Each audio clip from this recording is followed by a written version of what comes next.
السلام عليكم.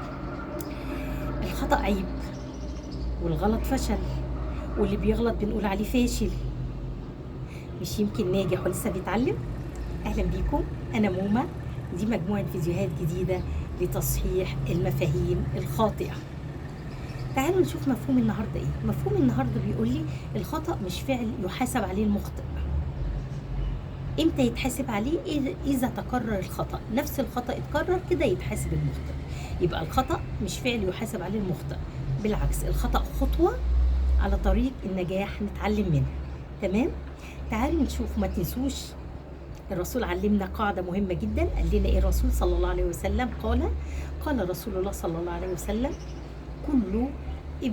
كل بني آدم خطاء، وخير الخطائين مين؟ توابون. يبقى أخطأ واتعلم من خطئي وصلحه. تمام؟ تعالوا نشوف المفهوم الصح اللي احنا عايزين نتعلمه النهارده قدام عينينا، علشان تحط قدام عينيك دايما وتكتبه في المكان اللي انت متواجد فيه جنب بقيه المفاهيم اللي احنا اتعلمناها قبل كده. يلا بينا، اتفضلوا. الخطأ ليس فشل. تمام؟ الخطأ خطوة على طريق النجاح. تمام؟ يبقى اللي بيغلط، كلنا بنغلط كمان. تمام؟ والكويس مش اللي ما بيغلطش، الكويس اللي بيتعلم ويصلح. طب ما تيجوا نشوف مع بعض. احنا كلنا واحنا صغيرين امثله وقعنا فيها. الطفل اول ما اتعلم المشي مشي؟ لا، وقع مره واثنين وثلاثه لحد ما رجليه شالته وبدا يمشي. اللي اتعلم الكتابه غلط لحد ما ظبط ايده وظبط طريقه كتابه الحروف وبقى ممتاز. اللي نجح غلط قبل ما ينجح. تمام؟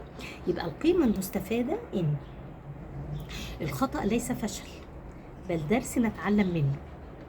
غلطت، تمام، اتعلمت، خطوة، ممتاز. من غير خطأ مفيش تعلم. تمام؟ خلينا متفقين ان من غير خطأ مفيش تعلم. طب ما تيجوا نلعب مع بعض لعبة غلطك كنزك.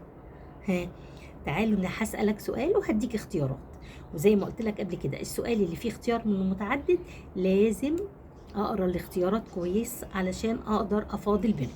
جمع كلمة قلم ايه يا ترى؟ هل هي اقلام ولا قلمون ولا قلماتي؟ فكر قبل ما تختار. حتى لو اخترنا اجابة غلط مفيش مشكلة، هنتعلم ونتعلم منها الصح. حد قال لي ايه؟ قلمون، قلمون. وحد قال لي قلماتي. ها، صح ولا غلط؟ طب ما تيجوا نتعلم الصح. جمع كلمة قلم ايه؟ أقلام. وطبعا زي ما احنا عارفين ده جمع تكسير.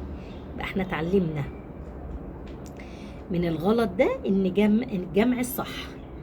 تمام؟ خلي بالك من حاجة مهمة، ما تخافش من الغلط، خاف بس انك ما تتعلمش منه. غلطنا يبقى اتعلمنا. ليه؟ لأن الغلط أول طريق الصح. اوعى تنسى، مومة بتقول ايه؟ جرب، اغلط، اتعلم. اشوفك في فيديو جديد قريب، وما تنساش ان الخطأ اول خطوة على طريق النجاح. وما تنساش الاشتراك وتفعيل الجرس علشان يوصلك كل جديد، وشارك اصحابك مشاهدة الفيديو عشان المعلومة تعم على الكل. اشوفكم قريب ان شاء الله. السلام عليكم ورحمة الله وبركاته.